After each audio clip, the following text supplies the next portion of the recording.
Nice. Ya. Halo guys, ini di hari Rabu ya. Rabu di tanggal 25 Desember 2024 di jam 20 lebih 48 WIB karena kita di Jawa Barat. Ini ada cash yang masuk, ini tentang kartu kredit BRI ya buat teman-teman yang sering melakukan cash advance, pembayaran minimum payment. Ini cashnya relate banget. Simak videonya sampai selesai biar nggak blunder dalam pemakaian kartu kredit.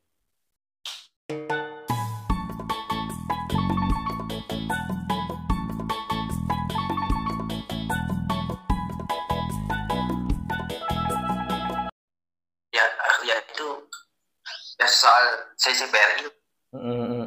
Kenapa dengan kartu kredit BRI-nya? Ini kan sering pakai advance ya, tarik tunai.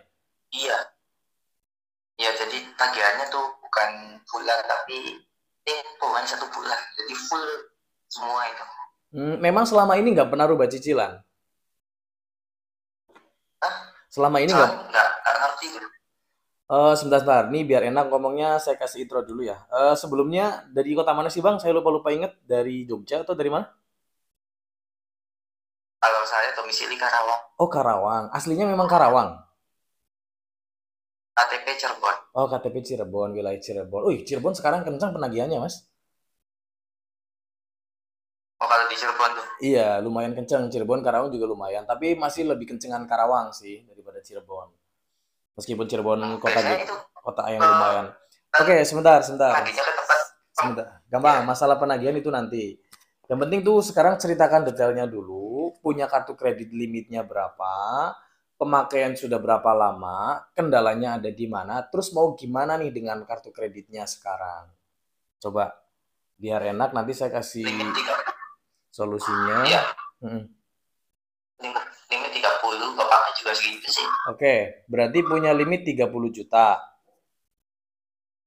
Pemakaian sudah berapa lama, Mas? 1 tahun, 1 tahun. 2 tahun lah. OTW 2 tahun. Berjalan 2 tahun. Oke, berjalan 2 tahun lah ya. Anggap aja sekitar 1,5 tahun, ada mungkin 1,5 tahun.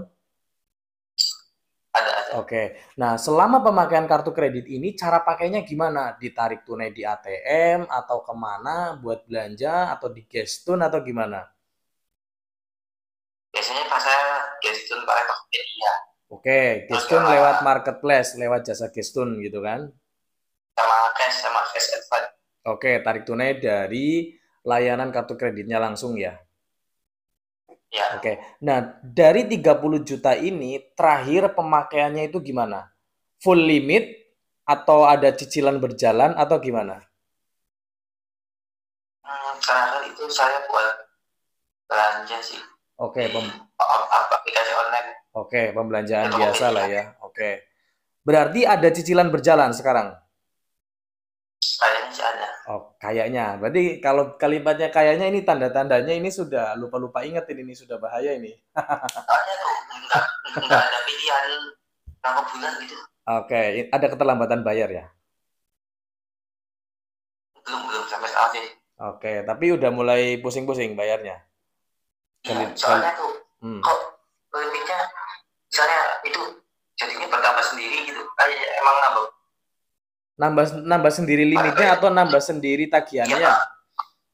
Iya, kalau minimal ya.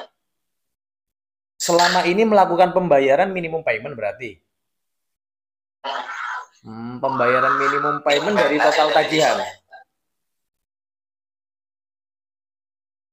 Halo? Halo? Ya, pembayaran minimum payment dari total tagihan berarti? Iya. Nah, kalau bayar minimum payment itu sebenarnya nggak terlalu mengurangi pokok, Mas. Jadi misalnya tagihan sekarang berapa? 30 juta? Iya. Oke. Sekarang udah full kok. Bisa ya? Kenapa? Iya, bisa full gitu jadinya. Iya, karena yang namanya minimum payment itu sebenarnya yang masuk ke pokok limit itu nggak seberapa. Misalnya tagihan 10 juta, itu udah pasti minimum payment 1 juta. Kalau tagihan 30 juta, minimum payment udah pasti di angka 3 jutaan. Atau mendekati angka 3 juta. Nggak jauh beda nggak akan jauh dari angka itu. Nah, kemudian lakukan pembayaran di angka itu. Itu kelar terbayar lunasnya lama, Mas. Karena akan ada masuk ke denda, masuk ke bunga, masuk ke biaya. Nanti sisanya baru masuk ke pokok tuh. Kayak gitu. Apalagi kalau bayar di bawah minimum payment. Nah, itu udah kacau nanti malah. Nah, yang jadi masalah itu sekarang cash advance-nya pingin dirubah cicilan atau gimana? Itu tagihannya bisa dirubah ke cicilan kan? Tagihannya bisa dirubah ke cicilan apa enggak kayak gitu ya? Oke, dari semua akumulasi transaksi itu kan pasti beda-beda ya. Ada yang mungkin transaksinya 2 juta. Saya harus lihat billing tagihannya, Mas. Kalau nggak lihat, saya nggak bisa ngasih analisa yang lebih pas. Jadi itu dicek aja nanti di billing tagihan, transaksinya tuh apa aja. Kalau yang namanya rubah cicilan, kalau kita cash advance itu sebenarnya kita bisa merubah dalam bentuk cicilan saat kita mau mengambil nominal itu. Tinggal bilang aja ke customer service-nya atau ke bagian kartu kreditnya, Mbak, saya mau tarik tunai. Biasanya kan hanya berapa persen dari limit yang tersedia, ya kan? Nah, habis itu anggap aja ketemu 40% lah dari limit. Ya udah, kita bilang aja, tapi saya mau dirubah cicilan. Nah, nanti ada opsinya tuh cicilan BRING namanya, BRI ringan itu kan. Jadi berapa persen untuk per bulannya itu ada sebenarnya kalau kita mau merubah dari awal. Tapi kalau posisinya kayak gini, misalnya kira-kira mengalami kesulitan, lebih baik cepat-cepat hubungi customer service-nya, minta dirubah ke dalam bentuk cicilan. Masalah bisa atau tidak, itu untuk nominal transaksi yang full payment, itu pasti bisa. Nominal transaksi yang full payment, misalnya belanja di Tokopedia, 5 juta, kita rupa tidak merubah cicilan, kita tinggal konfirmasi aja, pingin dirubah cicilan bisa nggak, kayak gitu. Gampang sih itu Mas, nggak ada kendala sebenarnya Mas. Cuman kalau untuk pembayaran minimum payment, dari secara keseluruhan, gabungan antara tagihan cicilan, tagihan yang full payment, transaksi offline, transaksi di marketplace, dijadikan satu, min pay-nya, itu masuknya ngecer ke sana sini, denda sama biayanya Mas. Kayak gitu. Ini kalau misalkan ada kegagalan bayar, Mas. Kalau ngomongin gagal bayar ya, kalau ngomongin gagal bayar, itu jenis kartu kreditnya BRI apa? Konvensional atau Tokopedia? Tokopedia itu sekarang tracingnya ke alamat pengiriman dari transaksi Tokped-nya di 3 bulan terakhir, Mas. Paham nggak sampai sini?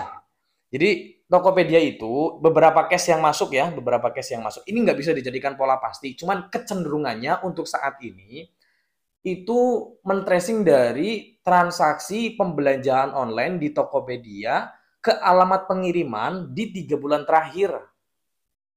Contohnya si masnya ini belanja di Tokopedia, kemudian alamat pengirimannya ke Cirebon. Nah, Cirebon yang akan di-tracing duluan tuh. Atau dikirimnya ke Karawang. Nah, Karawangnya akan di-tracing duluan tuh. Karena itu lebih logis bahwa si pemilik kartu tinggalnya ada di sana. Kayak gitu. Jadi mereka tracingnya ke sana duluan. Kalau masalah kegagalan bayar ya udah pasti yang namanya DC datang, kita nggak perlu berpikir kapan datang. Lebih baik siap datang nih, siap datang. Nah nanti kalau datang gimana, mau bagaimana penyelesaiannya. Nah itu yang paling penting mas. Tapi kalau kira-kira udah batuk-batuk ya banyaklah solusinya sih. Kalau menurut saya batukin aja sekalian, paham kan maksudnya? Kayak gitu. Jadi gini, kalau yang namanya gagal bayar ya, gagal bayar itu urusannya tuh cuman dua, satu ketemu DC, yang kedua ketemu kapan mau bayar. Urusan pembayarannya itu kan nanti ada restrukturisasi, ada full payment, ada diskon, itu tergantung kondisi si nasabah masing-masing dapatnya kayak gimana. Tapi yang namanya gagal bayar pasti akan diteror, akan ditagih. Nah, kalau sekarang ini nanya BRI gimana kecenderungannya untuk saat ini beberapa case yang saya terima itu tracing dari alamat pengiriman barang pembelanjaan yang ada di Tokopedia untuk jenis co-branding Tokopedia ya, kartu kredit Tokopedianya tuh kayak gitu. Jadi alamatnya stay-nya di Jakarta, oh pengiriman barangnya ke Cirebon, Cirebon duluan yang di tracing tuh mas, kayak gitu. Jadi tinggal gimana cara ngadepin DC-nya aja sih kalau menurut saya. Tadi mas bilang tuh lebih baik. Kalau masalah lebih baik itu tinggal gimana kita ya. Jadi kalau kira-kira bayarnya udah bingung ya berarti ambil konsekuensi akan berhadapan dengan DC, kayak gitu aja. Jadi kalau masalah galba itu bukan sesuatu yang menakutkan sih. Yang penting kita punya itikat baik untuk menyelesaikannya. Kayak gitu aja. Oh iya ya. Kalau itu cerita nanti bunganya menumpuk enggak ya mas? Kalau masalah bunga pasti jelas menumpuk. Yang namanya pembayaran kartu kredit, apapun jenis transaksinya, mau pembelanjaan online, offline yang dirubah cicilan atau yang nggak dirubah cicilan atau pinjaman tunainya sekalipun dari kartu kredit yang disebut cash advance itu, ya tetap yang namanya telat bayar aja kena denda, kena biaya, kena bunga. Apalagi kalau nggak dibayar selama rentan waktu tertentu. Kalau ngomongin bengkak, bengkak pasti bengkak. Kayak gitu. Ya, jadi, nah disitulah nanti kita bisa melakukan yang namanya negosiasi itu, dipangkas bunganya, dipangkas. Tapi sebelum ke ranah negosiasi, perhatikan kondisi kita dulu, kita masih mampu menyelamatkan enggak? Pada intinya gini sih mas sebenarnya, kalau kita nggak mau ketemu DC, berarti ya kita bayar. Tapi kalau kita nggak mampu bayar, udah pasti akan berurusan sama DC, entah itu lewat telepon, lewat WhatsApp, atau bahkan mungkin berhadapan langsung, kayak gitu aja. Nah sekarang tinggal balik lagi ke kondisinya sekarang tuh bagaimana. Nah, usia kartunya 1,5 tahun. 1,5 tahun macet yang udah agak lumayan penekanannya agak lumayan kalau saya bilang. Tapi masalah didatanginya kapan datang, saya nggak akan bilang nanti bulan depan datang. Saya akan kasih pemahaman kayak gini mas. Ini mah buat diri kita ya, buat sama-sama belajar lah. Lebih baik kita siap buat DC datang, nah nanti saat DC datang kita mau gimana, kayak gitu aja mas.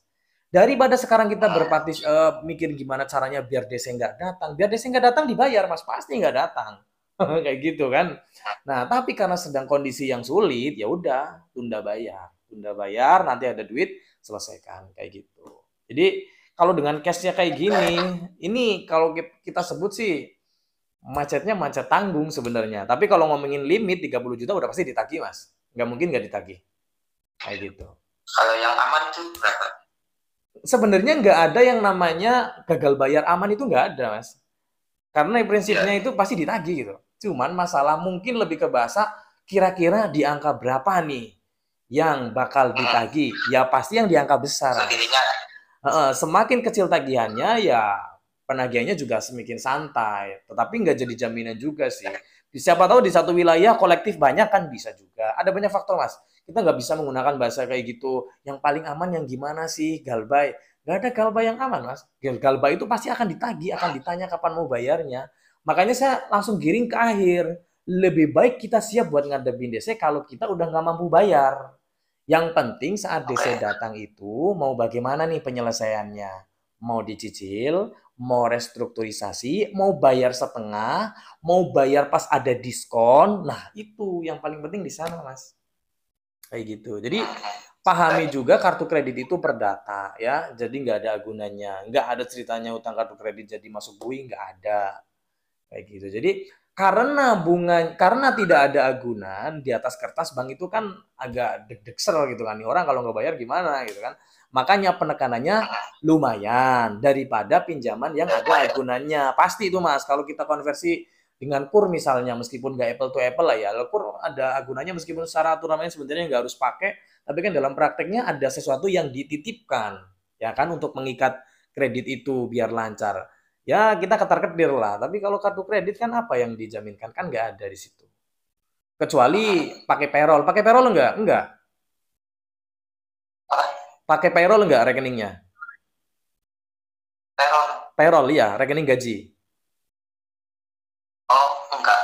Oh, berarti cashnya apa mas? Karyawan atau wira swasta? Saya wira swasta. Oke, wira swasta lah. Kalau wira swasta ya nanti pasti datangnya ke tempat usaha itu mas kemungkinannya. Kalau enggak ke rumah. Ini aja sih mas, kalau menurut saya kayak gini. Sekarang kondisinya sulit, ada kesulitan nggak, ada kendala nggak untuk melakukan pembayaran? Kalau misalnya ada kendala, coba dirubah cicilan. Kalau memang mau menyelesaikan ke dalam bentuk cicilan, nggak apa-apa mas, hubungi aja call center BRI-nya. Mas, mbak, saya mau merubah ke dalam bentuk cicilan dari transaksi saya yang bisa dirubah cicilan yang mana aja nih? Karena nggak semuanya mas, nggak semua bisa dirubah cicilan. Apalagi untuk jenis transaksi yang udah dalam bentuk cicilan kok dirubah cicilan lagi gitu kan? Nah itu kecil kemungkinannya. Kecuali ada kebijakan tertentu ya, misalnya kayak beberapa jenis kartu kredit yang lama. Oh sorry, itu untuk KTA mungkin bisa. Untuk KTA kan ada dana tunainya kayak gitu untuk referensi kartu kredit. Atau kayak yang model limit sementara. Nah, itu mainnya kayak gitu bisa. Tapi kalau untuk kartu kredit Tokopedia, kita kerucutkan aja ya, balik lagi ke kartu kredit Tokopedia. 30 juta tagihan keseluruhan, di dalamnya campur aduk. ada cicilannya, ada yang pemakaian full payment, itu kan udah pasti, ini OTW Batuk, ini nggak lama pasti macet, Mas. Bukan saya nyumpahin ya, ini nggak lama, kemungkinan besarnya akan macet. Kalau dengan polanya kayak gini. Saran saya sih, Mas, kalau memang masih punya kemampuan bayar, lebih baik hubungi call BRI, minta keringanan untuk dirubah cicilan, mana yang bisa dirubah cicilan, kayak gitu. Itu satu. Terus yang kedua, kalau kira-kira udah nggak ada kemampuan bayar saat ini, ya udah, lebih baik sih tunda dulu deh yang namanya bayar-bayar kayak gini. Nanti urusannya pas DC datang, nanti urusannya kalau pas ada duit kita selesaikan, kayak gitu. Jadi saya nggak ngajarin untuk ngemplang kredit, bukan. Tunda bayar itu berbeda dengan yang namanya ngemplang kredit. Jadi tunda bayar itu berarti kita menunda pembayaran karena ada kendala keuangan, ada kendala untuk melakukan pembayarannya. Nah, nanti kalau sudah ada duit kita selesaikan. Jadi masih di jalur yang sangat aman. Kayak gitu, Mas. Jadi bukan sengaja dimacetkan. Kalau saya bilang batuk, batukan aja artinya tunda, Mas. Ya udah mau gimana lagi, saat ini nggak bisa bayar, apa yang mau dipaksakan kayak gitu. Kayak gitu sih, Mas, kalau kalau saran pribadi dari saya. Makanya balik lagi, dompetnya masih aman tidak nih kita untuk melakukan pembayaran. Kalau masih aman, coba deh bayar aja dulu. Kalau kira-kira full payment berat, rubah cicilan. Kayak gitu, Mas. Oke. Sip. Berarti itu hubungannya call center BRI. Call center BRI, udah pasti. Kalau ditanya bisa apa enggak semua. No, bukan Tokopedia, BRI. Karena itu penerbitnya tetap BRI itu. Kayak gitu. Jadi kedepannya sih kalau nanti sudah lancar, jangan bayar minimum payment. Tapi minimum payment masih lebih baik sih daripada nggak bayar sama sekali. Cuman yaitu tidak masuk secara keseluruhan ke dalam nominal pokok. Banyak kemakan denda, kemakan biaya, kemakan administrasi yang lain lah. Kayak gitu. Sip? Aman? Mas, makasih ya, Mas. Sama-sama. Nanti kalau misalnya ada kendala, sambil bertahap, sambil chat aja. Meskipun saya lama responnya, tapi pasti saya balas pelan-pelan karena banyak yang chat, Mas. Jadi nggak bisa saya langsung balas cepat gitu. Kalau sudah santai, pasti saya telepon. Ya. Sip. Makasih ya, Mas. Oke, sama-sama. Semoga urusannya cepat kelar ya. Amin. Ya. Oke, Mas. Ya, Mas. Assalamualaikum. Waalaikumsalam. Ya. Oke, jadi kayak gitu ya teman-teman. Keseringan melakukan pembayaran minimum payment. Intinya minimum payment sih memang salah satu alternatif yang diberikan sama card center atau pihak bank kepada nasabah yang mendapatkan tagihan. Kalau full payment berat, bisa di minimum payment. Tapi salah satu konsekuensi dari minimum payment adalah tidak secara keseluruhan masuk ke pokok. Kalau dibilang mengurangi tagihan, ya, tetapi nggak seberapa. Bahkan minimum payment itu jatuhnya seperti agak membuang duit sih kalau menurut saya. Cuman itu masih lebih baik daripada nggak bayar sama sekali ya, underline-nya di situ. Bukan saya membenci minimum payment atau ngajarin teman-teman untuk jangan minpay. No. Kalau masih bisa minpay lah daripada nggak bayar sama sekali. Cuman salah satu konsekuensi harus kita terima yaitu tadi. Sip ya. Nah terus underline-nya lagi, kalau kita ngambil yang namanya dana tunai dari kartu kredit, bukan di gestun ya. Jadi tarik tunai kartu kredit itu kan ada prosentasenya. Ada yang 30% dari limit untuk jenis bank syariah, ada yang 40% dari limit. Jadi, nah, nominal-nominal itu yang kita ambil dari kartu kredit dalam bentuk dana tunai melalui call center, kemudian ditransferkan ke rekening kita, atau ditarik melalui mesin ATM, itu sebaiknya dirubah ke dalam bentuk cicilan saja kalau kira-kira di bulan depan kita belum mampu untuk membayar full payment kayak gitu. Kecuali nominalnya kecil masih bisa tercover, nggak apa-apa. Jadi underline-nya adalah kalau kira-kira bulan depan berat untuk jenis cash advance, lebih baik dirubah cicilan sekalian daripada nanti juggling tempat ini dengan tagihan yang berjalan. Sip ya. Selebihnya misalnya kita punya tagihan secara keseluruhan ini lama-lama kok berat ya, mau dirubah cicilan bisa nggak? Hubungi call centernya, minta untuk dirubah cicilan, transaksi mana yang bisa dirubah ke dalam bentuk cicilan. Nanti akan dikasih opsi, yang ini, yang itu, atau yang ono. Kira-kira kayak gitu ya. Sip, thanks for watching, semoga bermanfaat. See you on the next video. Bye.